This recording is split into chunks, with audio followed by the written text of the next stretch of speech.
As we approach towards the end of this day, I am excited to bring to you all yet another stellar conversation that will talk about high technology to human technology, becoming a transformational leader. Joining the frame are Vikramjeet Singh, CHRO, Bajaj Allianz General Insurance, Joy George, Senior Director and Head HR, CDK Global India, Dallas Krishnan, MD, Enterprise, Coursera, and Rajendra Mehta, President and Group CHRO, Welspun Group, as the session moderator.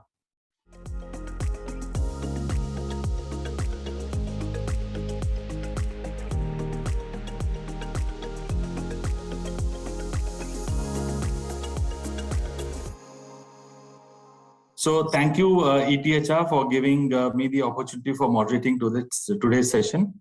And we are today talking about the upside of HR automation from high tech to human tech, become the transformation leader. Today, I'm joined by some of the best eminent panel members. In my view, today's global business environment needs transformation leaders to lead organization through a high level of uncertainty and ambiguity. More than adoption, the challenge for today's leader is to deploy new technologies in ways that not only yield fresh efficiencies, but also amplifies human creativity and ingenuity. Technology has gained an omnipresent persona and has shifted from infotech to a biotech mode. Therefore, an organization and its leaders must shift their views of business processes and determine outcomes through innovation, creativity, stability, and agility of talent in a more digitized environment. It is also imperative that amidst the tech rush, leaders must address the need to keep workplace humanized.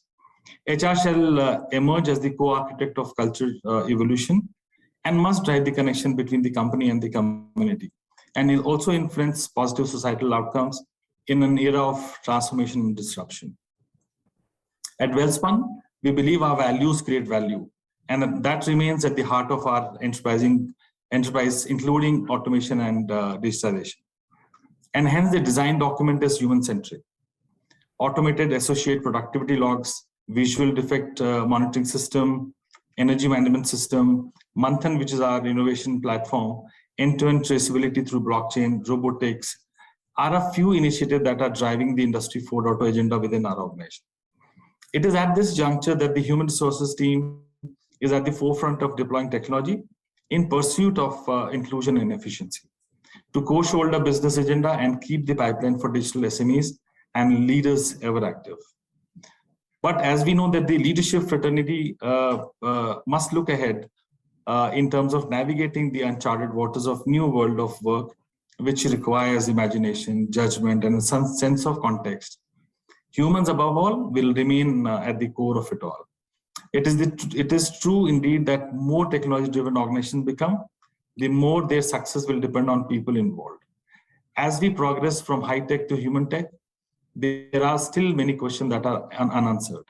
A potential worry is how to go about humanizing technology from people's perspective. In today's discussion, we have three great leaders with us who would, through their vision, as they continue to transform their workplaces, will be able to build a great insight, which I hope will coin and design the strategy for next decade as well. So, beginning the conversation on the subject, my first question, which will be to all the panel members, and that question that is to all of you is, what in your view on how leaders and their leadership styles have evolved through the modernization of workplace? We have seen a gradual change from the time that we have started our careers. We have seen the leaders evolve over this phase. What, in your view, has changed from when we started our career to now in terms of the leadership styles that people have come around with? So, Dallas, can I pose this question to you to begin with? All right. Thank you, Rajendra. Let me make a first attempt at this. Right. So first and foremost, I just wanted to bring a context the way I notice the change of human work in enterprises. Right. You spoke about a lot of technology coming and impacting the workplace itself. Right. And especially in your setup at Welspun, machines. At one point in time, they were just inanimate objects, right? And today there are so many sensors on them. You can actually literally wake them up sitting in some distant place and wake up a machine, right? In a literal sense. At the same time, and the machine wakes up and sends you tons of information. The reason I'm making this point out here is that what has happened is that there is a ton of automation that's happening, the ton of stuff that I usually use the word called algorithm. Anything which is repetitive in nature and technology can replace has either picked up with some software-driven automation or robotic-driven automation in a mechanical process, right? So as that has come into the picture, and this is only going to accelerate, the pace of change that we see today is probably the slowest we'll ever see. If that be the case, what has started to happen is that the power of decision making is having to move down because people are no longer doing operational work. They are having to make decisions, like you said, while technology will do a lot of efficiency work, but there will be some areas where humans will continue to do a lot more. And decision making is one of them. Ability to make cogent decisions, leveraging data, leveraging technology will be one of the core things. So what is happening is that we're starting to see the need. Decision making used to be one of the core leadership skills, but that skill is something that needs to now move down the paradigm to a point where almost every individual in an organization today needs to behave like a leader and take decisions in the role that they play. Okay? So in that context, leadership per se is no longer a layer above. It has come down right to the lowest level of the organization, right? So that's one perspective that I would like to begin with. Second, of course, there are areas of work in the context of how leadership itself is evolving. This is around the areas that we typically call two core skill areas. We talk of digital and human as two skill areas that are becoming integral to a leadership capability. Digital in the context of data, and understanding the importance of data in the context of innovation or whatever businesses you are in. And the second part, of course, is the ability to combine human skills like creative problem solving, analysis, creativity, right? Stuff that you cannot really quantify in a system, but it needs the human ingenuity to come to work. These two things come together in generating the best outcomes. So that's some perspective to start with, Rajendra. Over to you. Thank you, Dallas. You rightly said, Dallas, that I think the power of decision making has to go down for the organizations to also become agile. So thank you. It's making a good point here. Vikram, can I move to you for your response on this question, please? Sure. Thanks, Rajendra. And very valid points which both of you actually started with. Personally, my personal take is business has always been in the past and still now is about its own valuable asset, which is people, both in terms of who work for them and equally for the consumers. While technology adds up to it, and exactly a very good point on the decision making, obviously within decision making, if we were to look at, there are two parts in the leadership style. So one is rule based and one is judgment based. And somewhere while the rule base may go down, the judgment base will obviously take more prominence. The good part about technology, which will bring in changing in the leadership style, is the speed at which the information will be available for the judgment based decision making, and therefore to continue with obviously taking much more powerful and agile decisions from that perspective. The second part is because of technology is somewhere where people will get much more connected. And a lot of times we used to hear those examples of obviously saying what is eminent in front of your eye and what you can hear from your ears is only what is the eminent truth. Now with technology coming in, and a lot of this, even when you're geographically placed at much different locations, but you can still visualize each other, hear to each other, will help to develop much more trust in the system. And equally, because of this, you may be actually speaking to people at much lower levels, much faster getting connected. Therefore, breaking those hierarchy boundaries, getting much more connected and building on much more trust is some of the positive sides. Equally will come with some of the things where leadership will have to obviously bite those bullets in terms of relationships, what happens to that, but we can touch upon those topics subsequently later. Thanks, Rajendra. Good. Thank you, Vikram. Over to you, Joy. Well, the easiest way for me to summarize the evolution that I have seen, maybe to make a statement. Today, leaders are both teachers and parents in the office. I'm assuming that none of us may have anything bad to speak or think about both teachers and parents. And so I would like to assume leaders do play that role in the office combined. Now, if you look at, come to think of the last 20 months, no area has undergone more rapid transformation than the way people work and workplace leadership in particular. And that seems to be continuing. According to me, while a lot of evolution has happened as far as leadership and leadership styles are concerned, today we are in a situation where leaders are getting into a zone of what I call it as quandary, or a sort of mental confusion or a haze, and that too because of probably 3 factors, if I can sum it up. One, obviously, if you look at we have been going through several pandemic resets of late. And these pandemic resets relate to both personal and professional life. These resets are, if you look at, the way, particularly from a workplace perspective, the way we look at work has changed drastically in such a short span of 20 months or so. The biggest thing that I see from a reset perspective is the way people look at life itself and the resultant bearing on workplace. People are constantly reflecting over, prioritizing and reprioritizing things in their life, an outcome of a sort of pandemic reset. In short, if you ask me, today all of us are going through the biggest change management in life, something that we never did or anticipated before. So that's point number 1, contributing to the quandary. The second one is, I came across this statement somewhere that future has become flexible or future is flexible. 20 plus years of experience, I have always heard or read about future uncertain, future is certain, never flexible. But that's something that we are, getting used to. Future is flexible is also amusing in many ways, right? When I was not able to imagine how future can be flexible. But, that seems to be the way forward for a lot of us. Pandemic, obviously, it's a cliche to say that it has changed the way people look at work and then people work itself. When, where, how, all of those, fundamental things have changed drastically. Today, if you look at, all around, there is greater flexibility and choice that people look for and people are provided with. In short, what we are seeing is a true talent revolution of the sorts leading to a workplace revolution. Point number 3, there is an increasing trust deficit, which has always been a topic of conversation. And some even say there is an end of trust. Increasing trust to an end of trust situation. Trust between employers and employees, trust between and among employees themselves.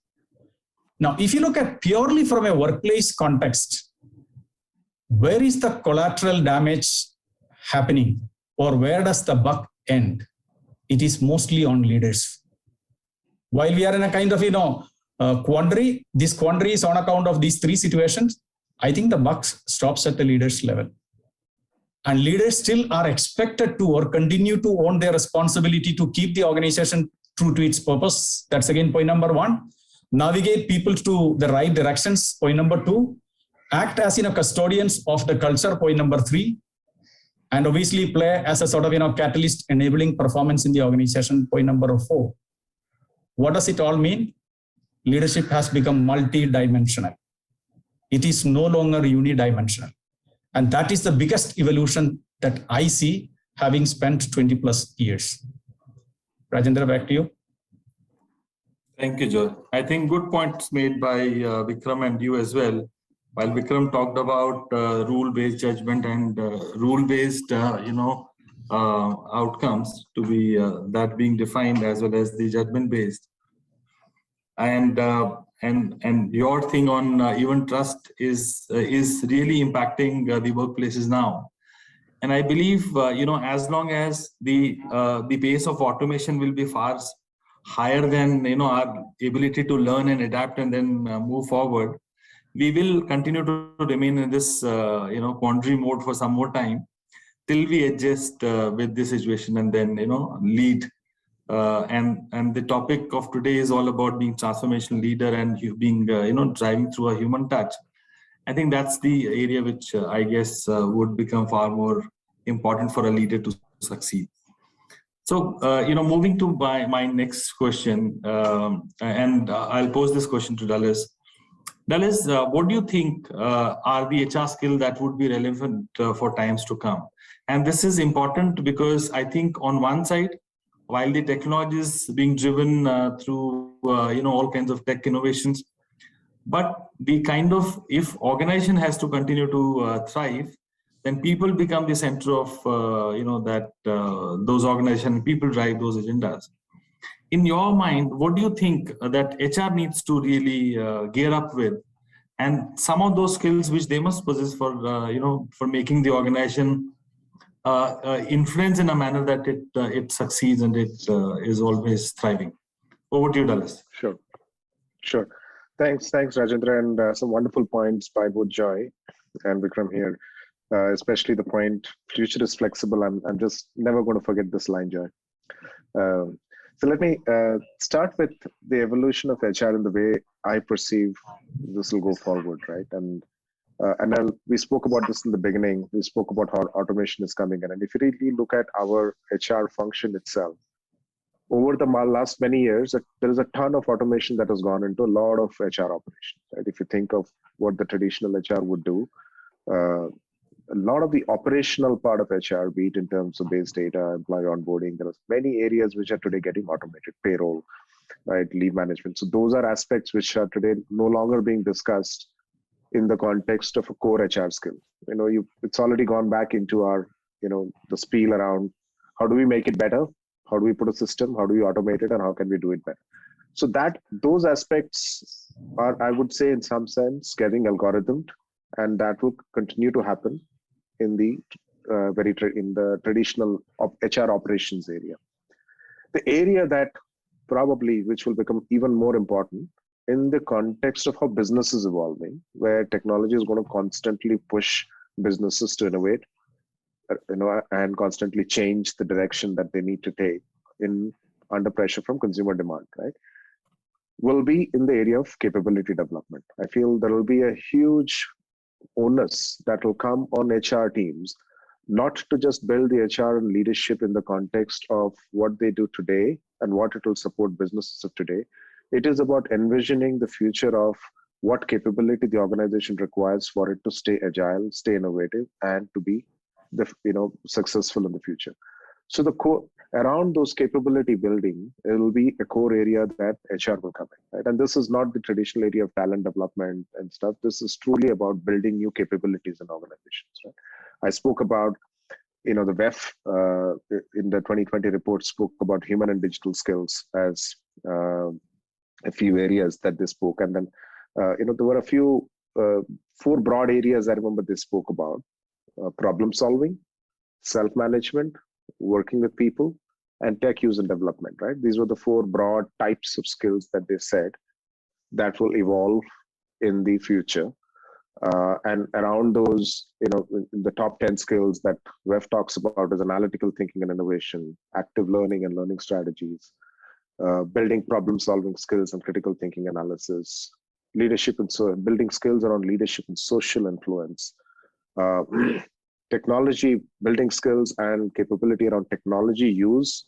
At the same time, the ability to monitor and control the same, right, in the space at which it is coming. But more importantly, human skills and self skills like resilience, self-tolerance, and adaptability will be core areas that will emerge as new skills that are going to become important. So I guess in that context, there will be the need for us to build the HR domain will evolve into capability building around where the business needs to get in and constantly innovate. And that will be a continuous process. It won't be just a once in a 10-year decade. There is a big, massive shift in technology, and then you are making that transformation. Here, technology will change probably every couple of years, maybe even faster in the future. So it's you building that aspect, right? So there will be 2 aspects to that: capability building, and then of course the core HR area of human skills to be built in. Yeah, so I agree, but just wanted to take your point further on. While we're talking the HR skills the softer skills that most of the people must be good at. There would be my only additional view on this point is that there are certain areas like how do you how is the task distribution being done in a new environment? What is the this how do you still manage the distributed workforce? How do you ensure that sustainability becomes an agenda? These could be further capabilities that even HR must be good at. There are areas like being cultural ambassadors. There is area around work reinventions, head of relevant for purpose. I think there are a lot of newness in the way we title our HR folks would probably also change, because the expectation of the organization would completely shift from the current L&D roles that we have leads on, or performance management, comp and benefit. Probably there's likely to have a shift on those titles as well. Yeah, I think great points, Rajendra. I think absolutely wonderful points that you mentioned. Sure. Thank you. So thank you, Dallas. Thanks for your views on this. I want to move to Vikram with my next question. With so much of tech advancement that is happening, and with the way that we currently are operating, how do you think that the cultures would typically evolve in the era of this change, which is constant, and so much of innovation that's happening because of the technology? Over to you, Vikram. A very pertinent question if we were to look at, and I think so that is where it makes everybody think in terms of how this will happen. More than an oracle, if I were to look at it and see there are 2-3 things. Technology, one, is nothing new. Technology is always a science which is applied for bringing in a solution, starting from when the wheel was invented or a fire was invented for a particular purpose to where we are today. The good part of the technology today is, if I were to personally look at it, one, it is bringing very quick information to each one of us in terms of whichever place, whichever industry we are a part of. One, from our own resources perspective, which may be machines or humans working on it. Equally is from a consumer perspective, like something like IoTs or something like that, or you talked about blockchain earlier. So there is that information flows in very, very fast is in terms of what's happening around, which means obviously earlier used to be people and culture of obviously saying gather that information, and the first person to gather it used to get that relevant importance a little more and understand it. Now the technology is making that information also getting decoded very fast in that, which means the culture is getting driven to a perspective of connectedness is increasing at a very fast pace, which is one which is going to be there.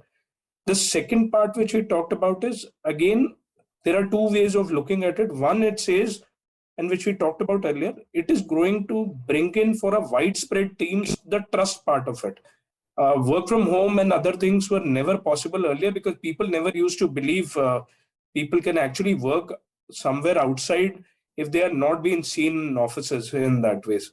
To a place where obviously because technology added to it, we can also do this conference in itself, which is there right now sitting in whichever place of the world we are.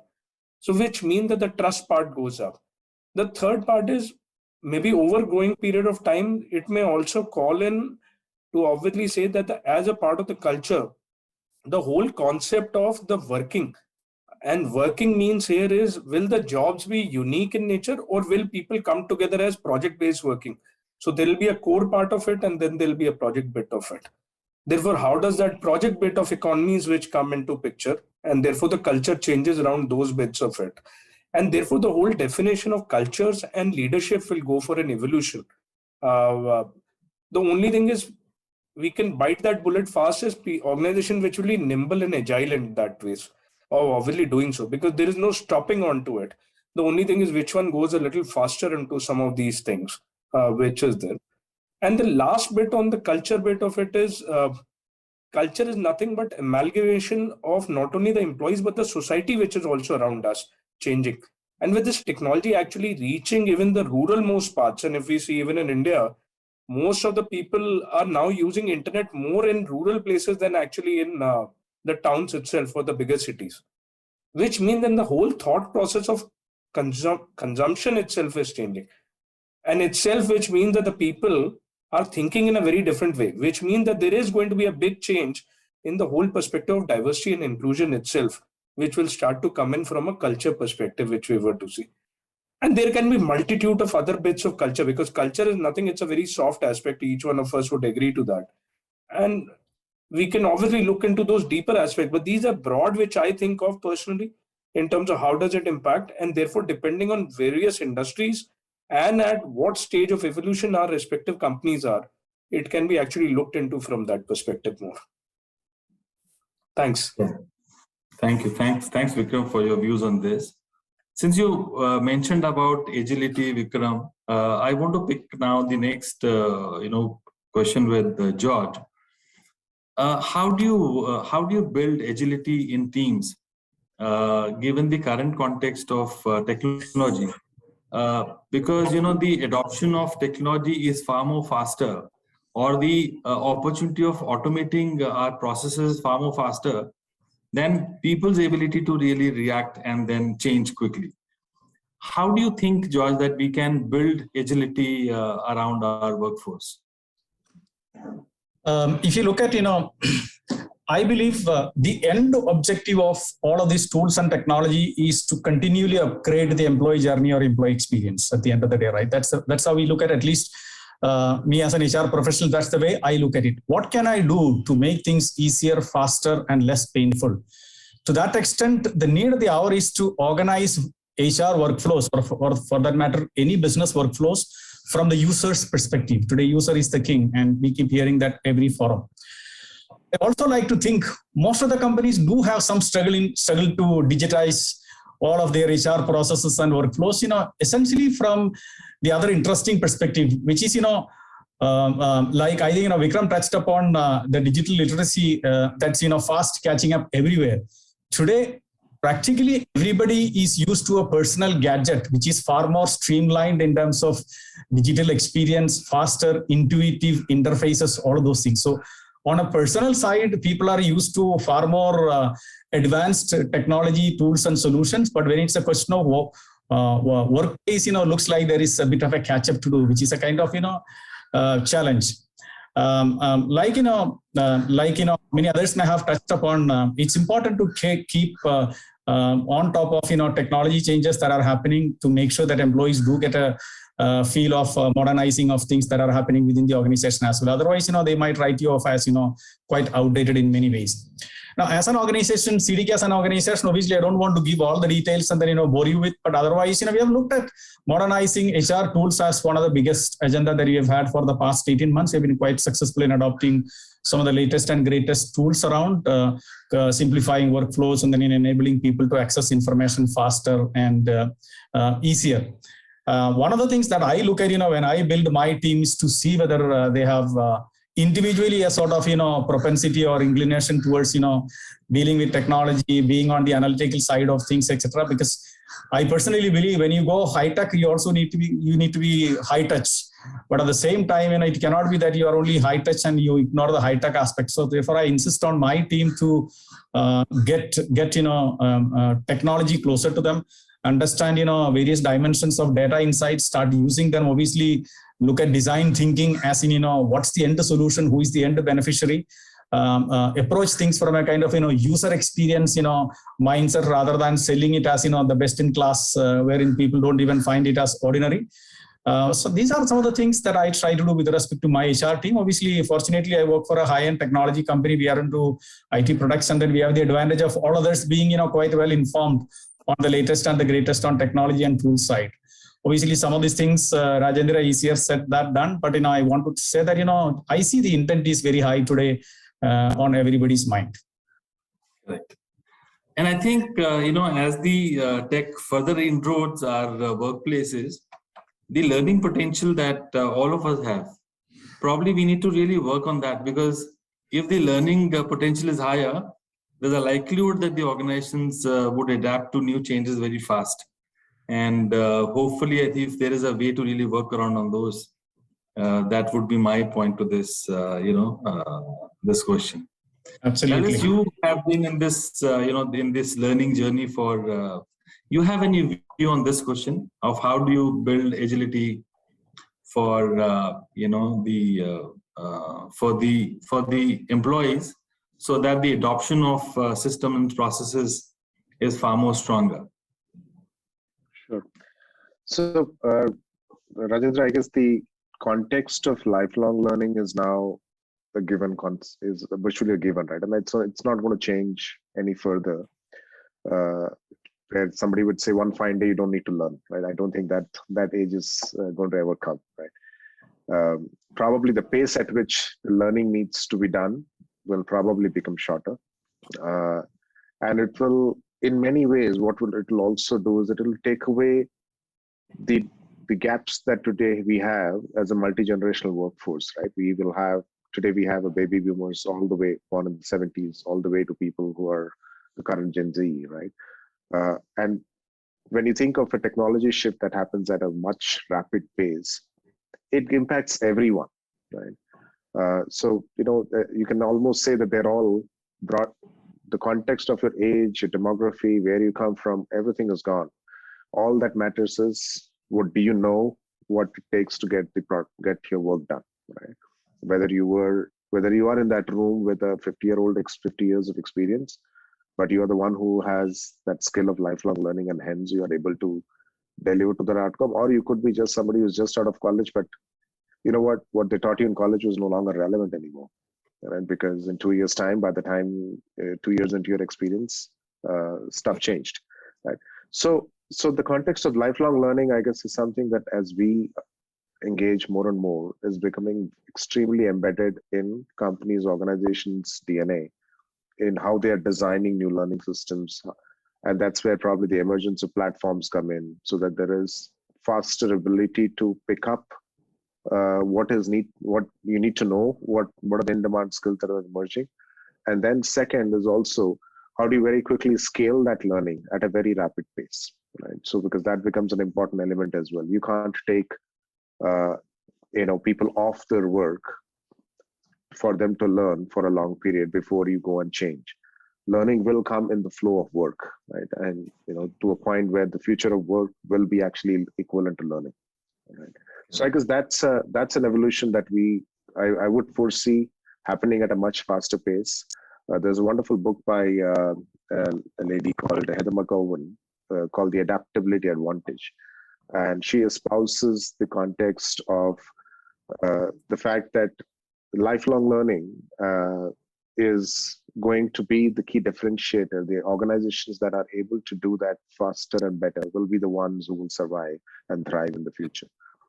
So good point made, Dallas. I think lifelong learning is a good point.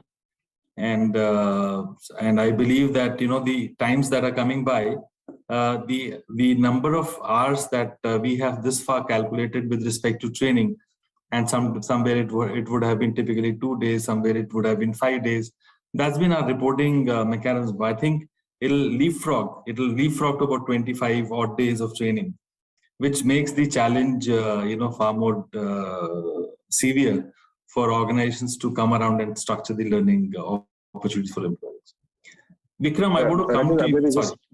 Sorry, just one very small, as you mentioned, that at this point struck me in my head was, we recently did an analysis when we published what is known as the Global Skills Report every year, and as part of that, we did an analysis of skill proficiency of various organizations who leverage our platform, and we look at that data as to how that is, and we found that the companies that had the higher skills, higher proficiency of skills in a particular area for their particular industry, almost directly correlated with higher stock performance of those companies. So it's no longer something that is nice to do or good to do, right? It's not an employee benefit. It is directly related to a company's direct stock performance. There is a financial direction somebody needs to know. Got it. No, thanks for your views, Dallas, on this. Vikram, I want to come to you. We may be just running short of time in some time, so therefore want to ask, what are the 3 broad priorities, Vikram, you have? That too, typically HR priorities for coming times. Any of these 3 things that you feel are important for you? So Rajendra, in the context of obviously what we were also speaking earlier also, and typically how the landscape has been actually evolving, 2-3 things, quite radical some of the times, which we started actually 3 years back, is one is hyper-personalized offerings for our employees, which in itself is a very mammoth task in terms of looking at it, because we're all used to in HR to obviously look at broad policies. How do you build one hyper-personalized offerings, which is there. Second, democratization of skills, which in a certain way, maybe we were touching upon. So we have launched in a sense a kind of an app which not only links, so it's like a Netflix of learning, which depending on your persona, which is your vintage and your likings and the way you search, like in Amazon or Google, it helps you to propel you to those topics, whether internal IPs or external in terms of the Ivy colleges to others in that ways, or MOOCs in terms of joining together. So how do you actually help people with a very democratized way of skills and learning in the flow of work with micro capsules, as well as the major ones, which is there. It is already, for us, it's crossing those some number of days which you talked about in terms of how people are doing. It also helps us to know about it and then propel in terms of what are they viewing and looking at, and therefore doing it. So these are two broad things. If we were to look at the third thing which we are looking at very broadly is the happiness index, which is for our employees in terms of the holistic well-being for people. Now, these are three broad aspects which in itself provide a very broad but a very clear rudder to the team in terms of building things up from a current as well as future perspective for us. Very well articulated. I think all the three are important, I guess. With Gen Z in in the contention for large set of employees would typically be coming from Gen Z in some time, and I think we need to gear up for all those environments. And they have been consuming a lot of data from videos and the repertoire available outside. And that's the way they have been learning. And I think with a platform like Netflix that you're talking about, which is to democratize learning, I'm sure these initiatives will help. And eventually, I think happiness at work helps the organization to deliver or perform at the best.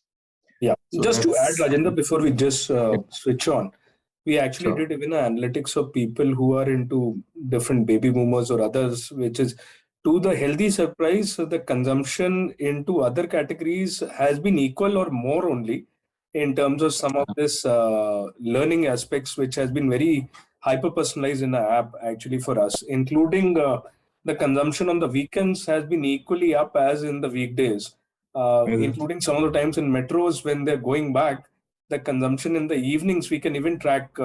So from mere, a lot of organization walking that journey of typically saying how much classroom to how much typically web, we are now actually calculating even how much web to how much mobile in that way. So which helps us to give us a very good idea of saying the consumption is moving 60% in favor of the mobile, even when we are on with offices, which means that all the content has to be consumed and looked from a UI perspective very well onto that. So with that, I'll just take a pause just to answer maybe in addition to what, so for a broad sharing for people who are listening to it in that way. Thanks. No, thank you. Thanks for your insights, Vikram, on this. I want to move to George. George, your three priorities. So I'll keep it really short. We are into this era of increasing social distance, right? So therefore we have to practice the opposite as well, which is increasing connectedness now in the workplace. Socially, we are distant by virtue of being at distant locations, but that has created or pushed the need to increase the connectedness within the organization to create that feeling of we are one and we are together. So that's point number one. Point number two, I think the whole world is moving from general solution to specific solutions, and in a workplace context, general approach to individualized approach, be it be from a learning perspective, be it be from career growth perspective, or anything for that matter. People are looking at more and more. What is in it for me? What can the organization do for me is the biggest question. So we are moving from all sorts of generic approach to individualized, focused approach from all facets. And the third thing, obviously, is we being a tech company, we want to keep innovation all time high. innovation is never a done topic. It will keep going, and we want to keep it going in all aspects. It's not only on technology side. Innovation relates to all aspects of working as well. So these are three things essentially. Thank you, George. Thank you.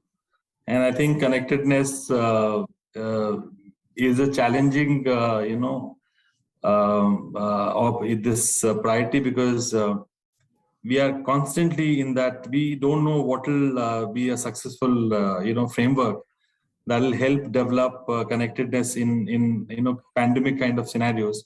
Hopefully, when the pandemic settles down a bit and we are probably in a more steady state kind of an environment, then we will understand what framework will apply best in what situations we are in. Agree. So moving to you, Dallas, your three priorities. I think both Vikram and Joy had such wonderful points. I feel like copying all of them. But nevertheless, let me just, the first point that, especially in the context of Coursera, as we are growing, and one of the first things that we adopted was the context of remote work. And we were completely the opposite pre-pandemic. Post-pandemic, we pivoted to an organization where we now believe that talent can be anywhere. And to many of the points that you mentioned, you can actually trust your talent to work and deliver great outcomes, right? So today we are at a point where there are about 150 people that we have. We have one office in India, in Gurgaon, but our people actually work out over 25 cities in the country, right? And that's par for the course. People can choose to be where they want to be, and that's how we've pivoted this across the world.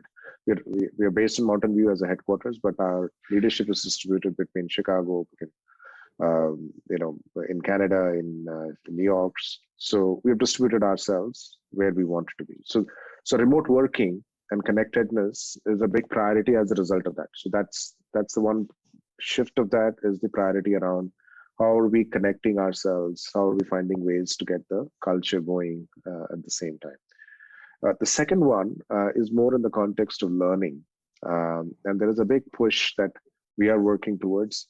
I heard this both from Joy as well as Vikram around hyper-personalization or learning, making learning very specific. So there is a ton of innovation that we are currently working on, and that's a big priority for us, which is to make the learning journey where the learner is treated as, in the old marketing jargon, you would say the best marketing is when it feels like service to you, and the N is equal to 1, which means I'm the smallest customer segment.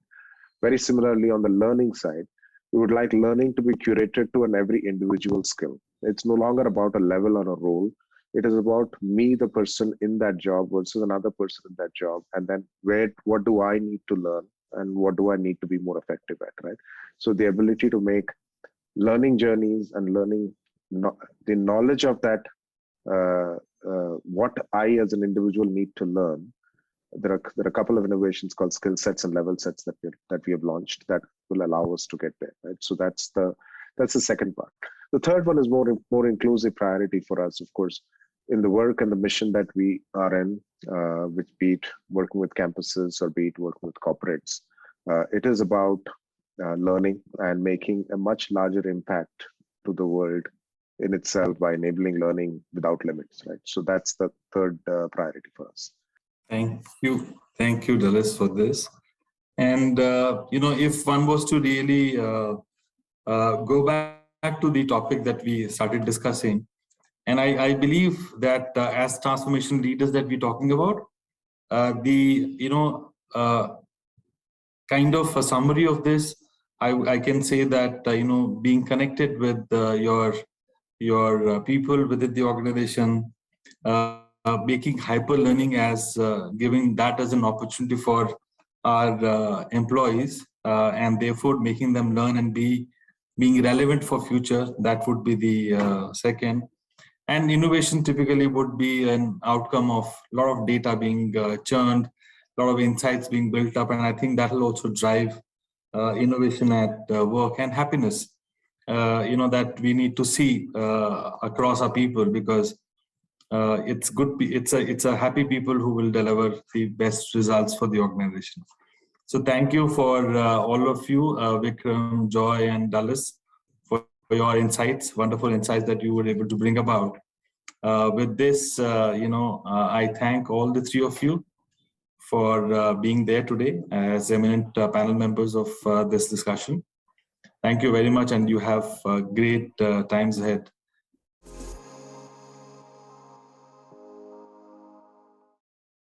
Thank you, everyone, for such a gripping session on becoming a transformational leader in these turbulent times. I couldn't find it more relevant than this one. So thank you once again. This was surely inspirational.